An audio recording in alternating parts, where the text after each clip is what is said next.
Eu lembrei de um aluno, eu dava aula no ano de 2002, 2003, eu não vou lembrar agora o ano, mas o evento vocês vão lembrar.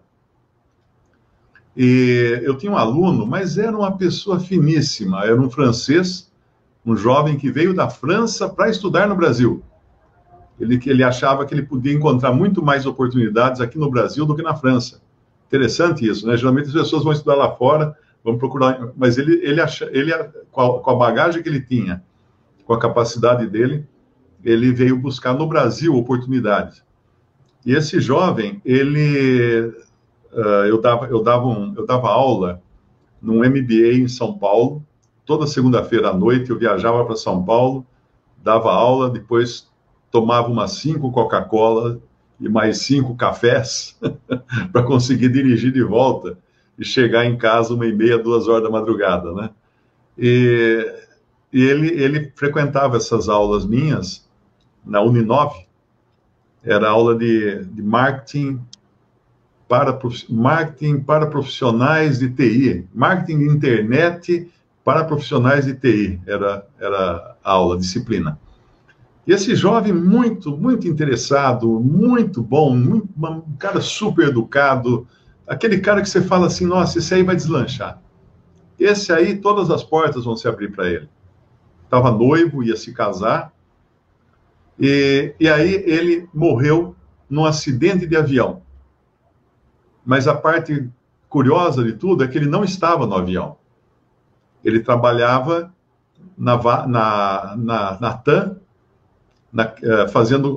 ele estava fazendo uma consultoria naquele prédio da TAM que foi atingido pelo voo da TAM que desceu em Congonhas e perdeu a direção e bateu no prédio e explodiu lá com todo mundo, morreu todo mundo e também no prédio morreram várias pessoas. Então ele morreu ali, sem estar no avião. Jovem, devia ter uns 20 e poucos anos. Mas eu tive um impacto tão forte, interessante, a gente tem certas pessoas que você cria uma expectativa para a vida dela, não é? E todos os meus alunos, de uma maneira ou outra, acabaram escutando o evangelho, sempre, né? Na aula, uma palavrinha ou outra, depois da aula numa conversa, ou mandando um link do meu... Na época eu não tinha ainda o Evangelho em 3 minutos, mas eu tinha aquele site em inglês e português, Histórias de Verdade. Então eu penso assim, ninguém está isento. Agora, você pode estar preparado. Eu sei para onde eu vou. Na realidade, eu não tenho o desejo de ir para o céu. Não é essa a minha meta. Uma vez alguém perguntou assim, você gostaria de ir para o céu? Não. Fazer o que no céu? Né? Aliás, não tem nenhum lugar na Bíblia que fala que o crente vai para o céu, né? Não, explicitamente não tem. Mas eu quero ir para o Senhor. Estar com Cristo é melhor. Não é estar no céu. Estar com Cristo. Porque o céu sem Cristo, o que vai ter lá? Não tem nada. Não tem nada, não tem graça nenhuma o céu sem Cristo. É estar com Cristo. Inclusive, Paulo fala isso, a gente pode abrir lá, Filipenses capítulo 1, versículo 23. Ele começa falando no versículo 21, porque para mim o viver é Cristo e o morrer é ganho. Mas se o viver na carne me der fruto da minha obra, não sei então o que devo escolher. Mas de ambos os lados estou em aperto, tendo desejo de partir e estar com Cristo, porque isto é ainda muito melhor. Mas julgo mais necessário, por amor de vós, ficar na carne. E tendo esta confiança, sei que ficarei e permanecerei com todos vós, para proveito vosso e gozo da fé. Isso é maravilhoso, porque ele não pensava em si mesmo, não é? Ainda que era muito melhor ele estar com Cristo, ele sabia que o Senhor tinha dado uma missão para ele aqui na Terra. E ele queria cumprir essa missão da melhor maneira. Ele não era egoísta. Falar assim, não, para mim, vocês me desculpem, mas eu vou para Cristo. Eu vou para Cristo. Querer morrer, uma vez um irmão, foi eu que falei. Eu estava passando uma série de problemas, um filho pequeno, falta de dinheiro, morando em casa emprestada, começo de vida é aquela coisa, né? Aí eu reclamei com o irmão, falei assim, puxa, o senhor bem que podia voltar, né? Ele falou assim, você está querendo que o senhor volte porque você quer estar com ele ou para você se livrar dos problemas? E aí nunca mais eu esqueci disso. Qual é o desejo do nosso coração de estar com Cristo? É para nós estarmos com Cristo ou porque isso vai nos livrar de problemas aqui na vida?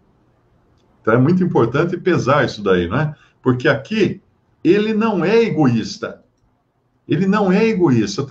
Eu tava fazendo um estudo com os irmãos, acho que eu vou publicar amanhã ou depois um vídeo sobre isso, uns irmãos de Goiânia, e o assunto era sobre falar em línguas. E uma das coisas mais interessantes que eu nunca tinha percebi nesse estudo, né, é que o capítulo que fala, 1 Coríntios 14, que fala de línguas, começa com a palavra amor, que é a continuação do assunto do capítulo 13 de Coríntios. E lá no capítulo 13 fala que o amor é desinteressado. Aquele que ama não busca o interesse próprio, mas busca o interesse do outro. E aí, quando ele passa para o capítulo 14, ele fala de amor, e aí ele vem logo discorrendo, dizendo que aquele que fala em línguas edifica a si mesmo, mas aquele que profetiza edifica os outros. E aí que cai a ficha, puxa, uma pessoa que fala uma língua desconhecida, uma língua estrangeira, e não tem tradução, ela é extremamente egoísta, ela só pensa em si mesma.